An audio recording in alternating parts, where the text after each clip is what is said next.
Hello. Welcome to episode 253 of Adventures in Pop. My name is Simon Jacobs, as usual, and you are looking splendid. Splendid. Well, as good as anyone could expect at the beginning of a new week. Let's not try and push it too far. In this episode, we need to talk about Olivia Dean. Now, we've done a few of these in the past. We've done a We Must Talk About Oasis, the Gallagher brothers, on the event of their return to performing together. We've done We Need to Talk About Alex Warren, because he had a very long-running number one single, and I wondered if it was about to, enter the history books. We've done We Must Talk About Sabrina Carpenter, because she suddenly was all over the charts, and I hadn't really heard of her. And I guess that is somewhat true of Olivia Dean.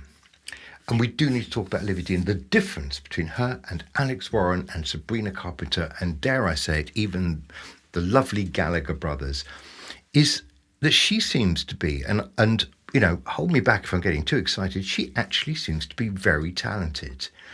She's British, she's young, she's been around for a while. I apologise immediately.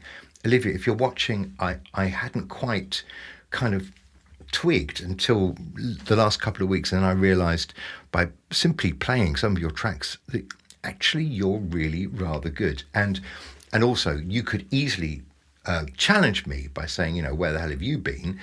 And that would be, I think, possibly appropriate. So what I want to do is talk to you a little bit about Olivia Dean, just put you in the picture, and it's really good timing to do this because as it goes, and by the way, I'm not being paid by her record company, as it goes, she has got a new album out this coming week, and I kind of, I urge you to go and take a listen.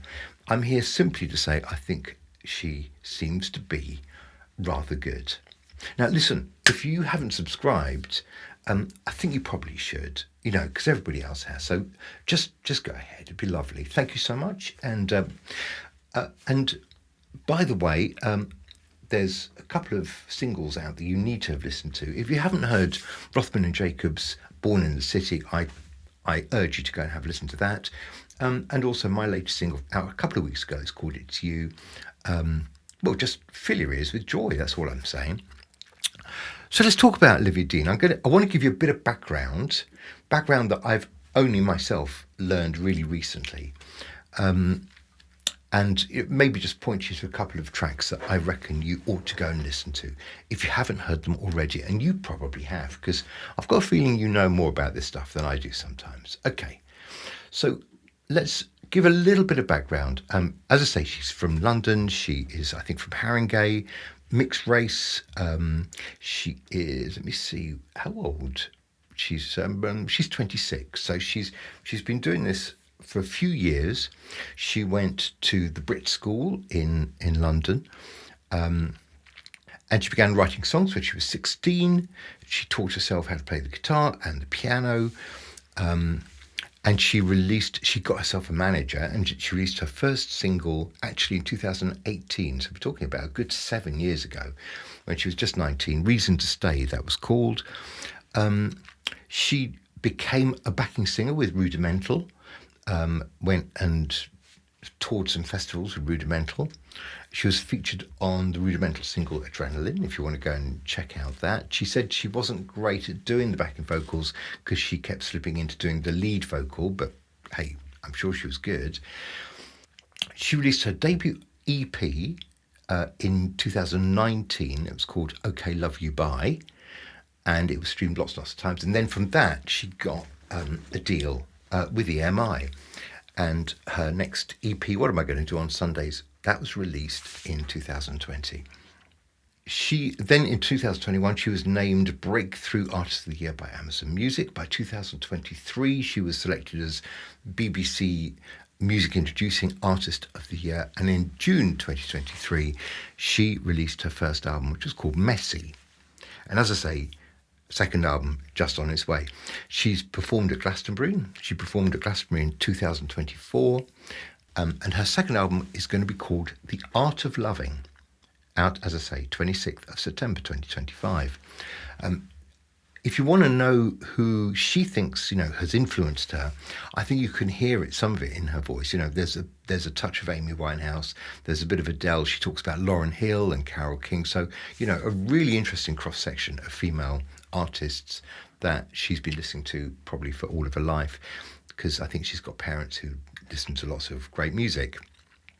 Okay, there's a very interesting article in Music Week that tells us a little bit more about, the people around her who've been steering her career and getting her ready for really the big time. And it really feels like we are at a moment here where Olivia Dean is about to go big.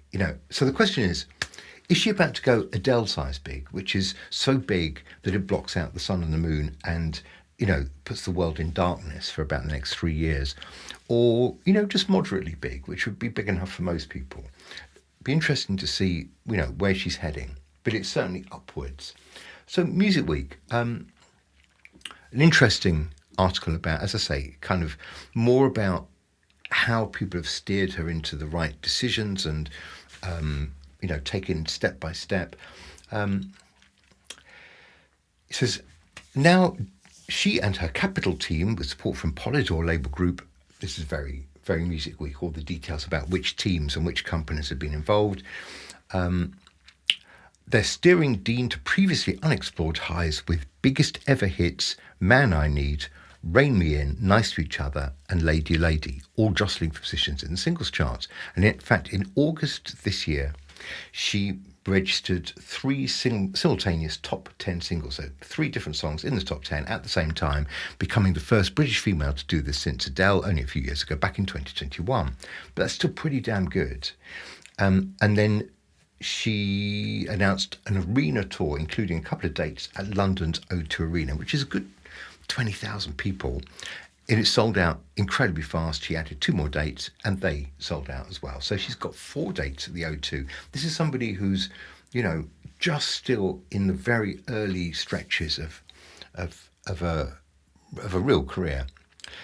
She's on the cover of Music Week magazine, or at least I think just in the last few weeks she's been on the cover of Music Week. And telling the story of a breakout that has been expertly and carefully crafted, which is really interesting. Just the details of that about, which songwriters they've worked with. So she obviously does some of the songwriting, but with teams. I mean, this is very much a modern way of doing this. So, a bank of songwriters to really kind of try and hone the sound, the craft of this person. And they were saying, they didn't want to upset the kind of template, if you like, that they'd achieved on the first album as they moved to the second album. They didn't want to kind of sack all the old songwriters and bring in a new lot. So they've just, added 1 or 2 to the bunch they already had. And she's also released a single because I think she went and performed with Sam Fender. So there's a Sam Fender and Olivia Dean single also in the charts. So look, that's it. I just want to say to you, here is somebody, I'm proud to say, British and a Londoner, who is probably, from what I can tell, actually worthy of the hype and excitement that is, frothing around and building her career. And as I say, new album on Friday. Go and check it out. And I just want to say big up to Olivia Dean, who seems to be the real deal. By the way, only next week, end of next week, I'm going to be releasing the second single from my newest album. This will be following up It's You, which came out a couple of weeks ago. So still in that kind of organic, acoustic kind of feel. Second single coming out, as I say, end of next week, and it's going to be called It'll Take a Miracle. And it certainly will. So have a lovely week. I'll be back with more new music and fabulous news in the music industry. You take it easy. Bye-bye.